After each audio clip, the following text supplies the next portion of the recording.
Goeienaand en baie welkom by nog 'n episode van Praag TV. As jy nog nie op die kanaal ingeteken is nie, maak gerus so deur op die knoppie te druk, as ook op die klokkie of te klik en dan sal u kennisgewings van toekomstige video's ontvang.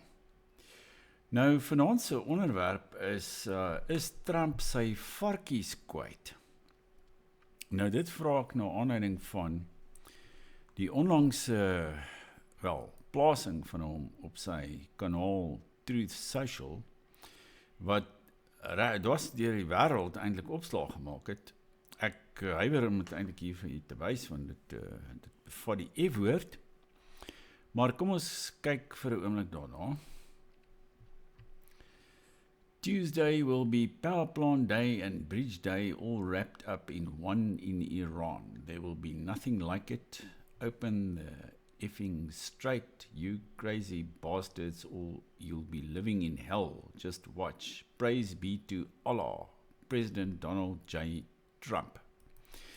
Nou, ja, ek dink dit is die eerste keer in die geskiedenis dat die president van 'n land, en dan nie sommer enige land nie, maar die president van Amerika, wat veronderstel is om die enigste oorblywende supermoondheid of hypermoondheid te wees, homself so uitlaat in die openbaar voor miljoene mense.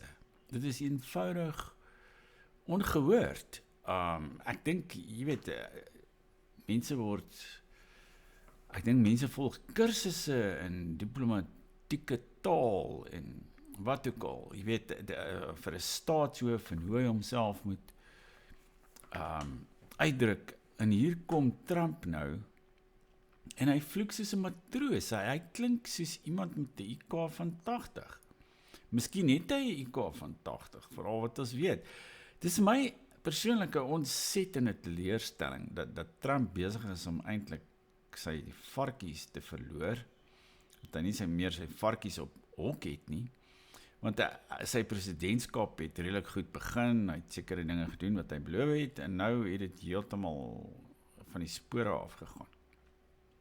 Maar nou, voordat ek verder daarop uitbrei, wil ek net weer eens herinner aan ons boekwinkel hieronder, waar u van ons boeke kan koop, en kyk gerus daarna, veral natuurlik ons mees onlangse boeke, en dan ons biografieë. Ek is seker jy sal dit interessant vind.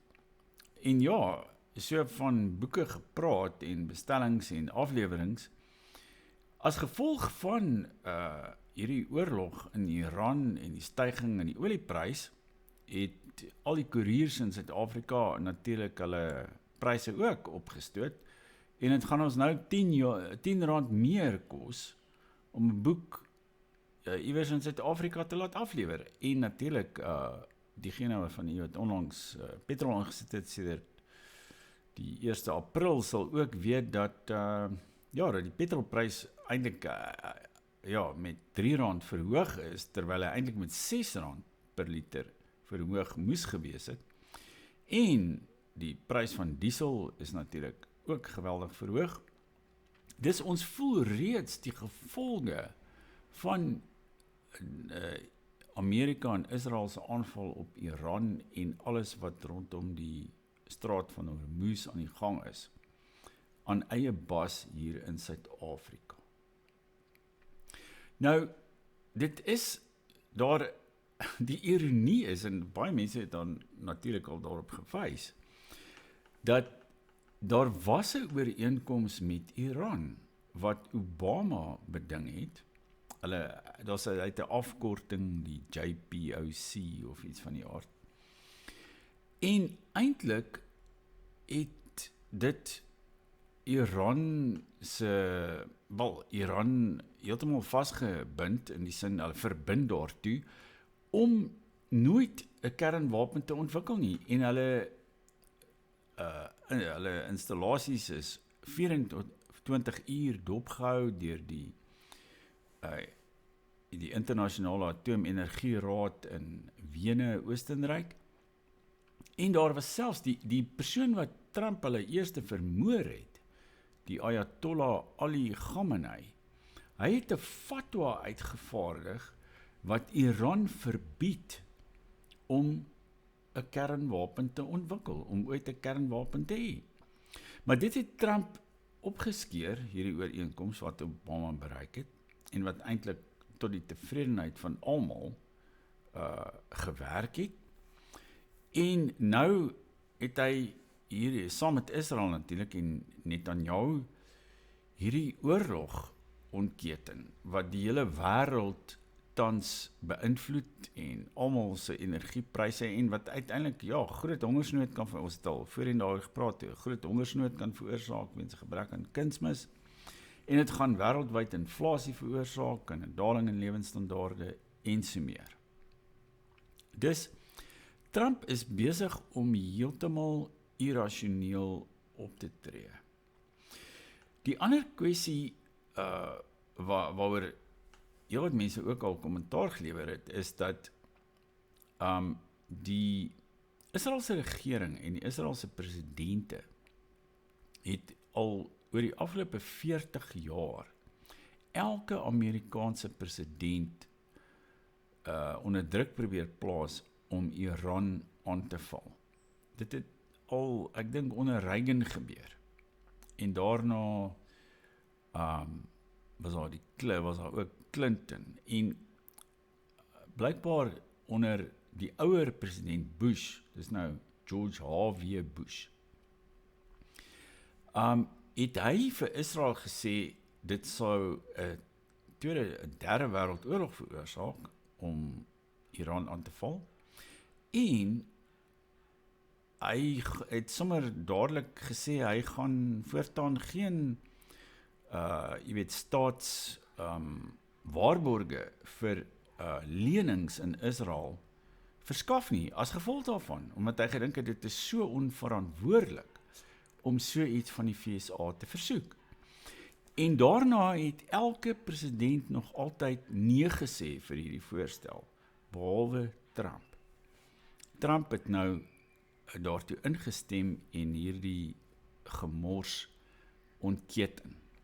En wat hulle ook al mag dink, ons het nou gesien dat Iran is besig om verbete teen te veg, en hulle gaan dit nie sommer nie, hulle gaan nie net sommer oorgee, soos wat die Amerikaners gedink het, hulle gaan doen nie. En Trump in hierdie onbekookte plasing van hom op Truth Social, is hy besig eintlik om sy eie frustrasie, jy weet amper soos 'n kind, te verwoord, deur te vloek en te kere te gaan, en dan dreig hy ook om nou nog verdere infrastruktuur, siviele, burgerlike infrastruktuur in Iran te vernietig.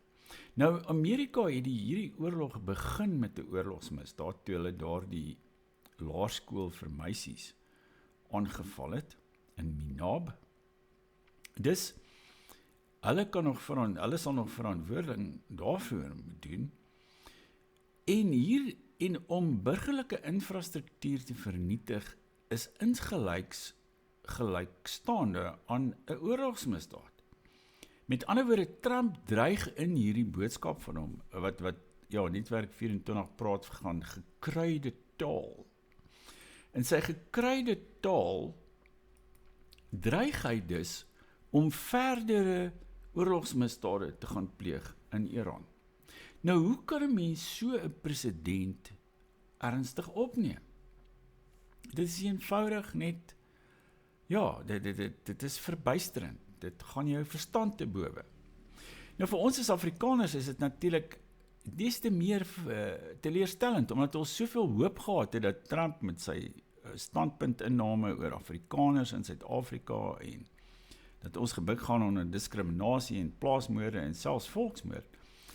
Daardie hele debat wat hy ontketen het, en wat eintlik vir ons baie gunstig was, word nou oorskadu deur hierdie onbesonde oorlog in Iran. En dit toon eintlik net weer aan ons dat ons eintlik niks van die res van die wêreld kan verwag nie. Ons is op onsself aangewese en ons sal maar ons eie planne moet maak om ons eie situasie te bowe te kom.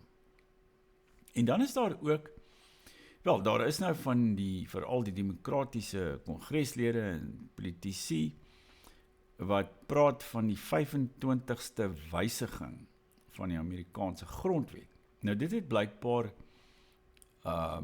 daardie wysiging is aangebring na die moord op John F. Kennedy in die vroeë 60er jare.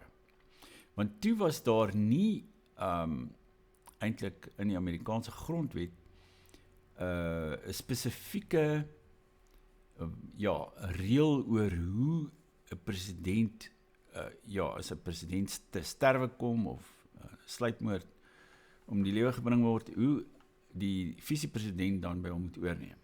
En toe het hulle hierdie 25ste wysiging aangebring. En daarvolgens kan 'n meerderheid van die kabinet van die VSA die besluit neem om die visiepresident van die land as president aan te wys. Met ander woorde, dit sou moontlik wees vir Trump se eie kabinet om net soos wat de Klerk met P.W. Botha gemaak het, wat natuurlik 'n baie ongelukkige gebeurtenis was, waar die kabinet het eintlik vir P.W. Botha uitgeskop destyds, daar in die laat 80er jare. Dus dieselfde tipe ding is moontlik in die VSA deur middel van hierdie 25ste wysiging van die Amerikaanse grondwet. En ek dink J.D. Vance sal 'n baie beter president uitmaak as Trump. Hy was ook nie baie gretig volgens alle ingeligte bronne om die oorlog met Iran aan te knoop nie. En hy sal waarskynlik in staat wees om dit tot almal se tevredenheid op te los en te beëindig. Terwyl as Trump aangaan soos hy nou aangaan met sy gevloekery en sy dreigemente van verdere oorlogsmisdade en 'n verdere eskalering van hierdie oorlog,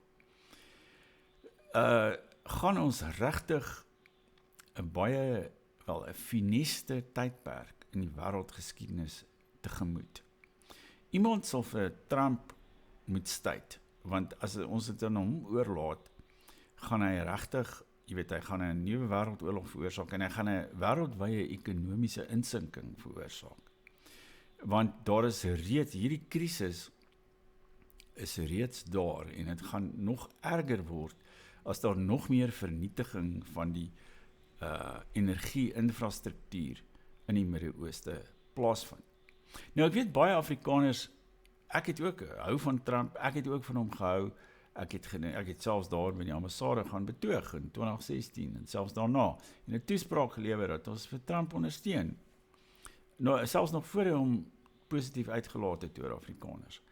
Maar ek dink in die lig van sy huidige gedrag en stellings moet ons steun van hom onttrek en ek dink hy verteenwoordig tans 'n gevaar vir die wêreld. Hy is nie, hy tree heeltemal irrasioneel op en daar is selfs van sy plasings op Truth Social waar hy sê nou maar, hy maak 'n plasing en sê hy wil onderhandel met Iran en hy voel daar met vrede kom of iets van die aard en dan sal hy sê nou maar 'n paar uur later nog 'n plasing maak wat die vorige plasing geheel en al weerspreek. Jy weet sy môre en aand praatjies, soos ons in Afrikaans sê, kom glad nie ooreen nie. Ek dink hy het heeltemal mal geword. Vandaar die feit dat ek sê, hy het sy varkies kwyt geraak. En hy verteenwoordig tans nie net 'n gevaar vir die VSA nie, maar vir ons almal. En dus kan ons net hoop dat daar in Amerika dat daar nog rasionele mense oorbly wat hierdie hele sirkus nou tot 'n einde kan bring. Nou ja, as jy tot hier geluister het, moenie vergeet om weer eens om na ons boeke te kyk hier onder in die winkel nie en om op die kanaal in te teken nie en ook natuurlik op die klokkie sodat jy wysige kennisgewings voortaan kan ontvang. En dan tot volgende keer, dan maak ons weer so. Tot ziens.